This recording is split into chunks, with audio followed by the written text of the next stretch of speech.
l'étau ne faisait que se resserrer autour de la reine Elisabeth. La monarque de 95 ans, triplement vaccinée, n'a malheureusement pas pu échapper à la Covid-19.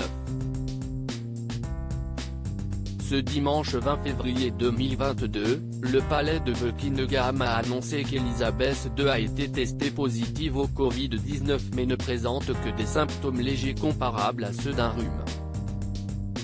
La souveraine, qui avait été récemment en contact avec son fils le prince Charles 2 jours avant que celui-ci ne soit testé positif, mènera néanmoins des tâches légères au cours de la semaine prochaine, a précisé Buckingham Palace.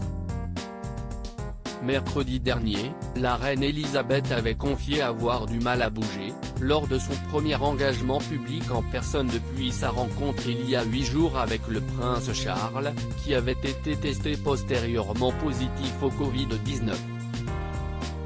Elisabeth II avait reçu en milieu de journée le major général Eldon Miller, chargé d'effectuer la liaison entre la reine et les forces armées, et son prédécesseur le rear admiral James Macleod, au château de Windsor, à une quarantaine de kilomètres de Londres, lieu principal de résidence de la souveraine.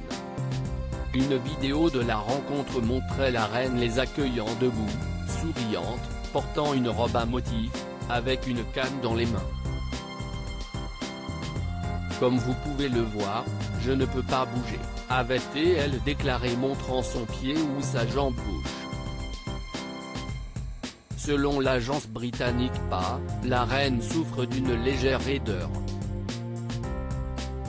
Malgré cette difficulté, cette apparition de la souveraine de 95 ans, qui avait passé une nuit à l'hôpital à l'automne pour une raison jamais précisée, envoyait ainsi un nouveau signal plutôt rassurant sur son état de santé, dans un contexte chargé pour la monarchie britannique. Son deuxième fils le prince Andrew a conclu un accord pour mettre un terme à une plainte aux États-Unis pour agression sexuelle et Scotland Yard a ouvert une enquête liée à une fondation du prince Charles. Les services du prince Charles, 73 ans, avaient annoncé il y a 10 jours que l'héritier de la couronne britannique avait été testé positif au Covid, pour la deuxième fois, et qu'il s'isolait. Il avait rencontré sa mère 48 heures plus tôt.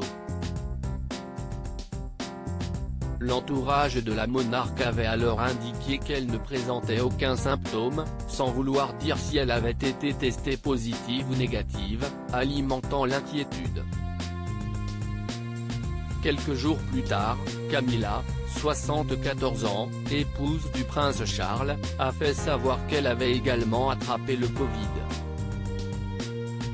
La reine Elisabeth a passé le 6 février le cap de 70 ans de règne, une longévité sans précédent pour la monarchie britannique.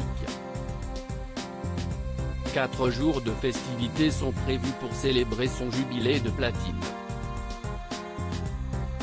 Depuis ses ennuis de santé en octobre, ses apparitions étaient devenues rares, mais le palais a annoncé récemment une reprise de ses activités publiques, avant une cérémonie le 29 mars à l'abbaye de Westminster à la mémoire du prince Philippe, son époux décédé l'année dernière. La reine devrait participer à une réception diplomatique à Windsor le 2 mars et à une cérémonie du Commonwealth le 14 mars.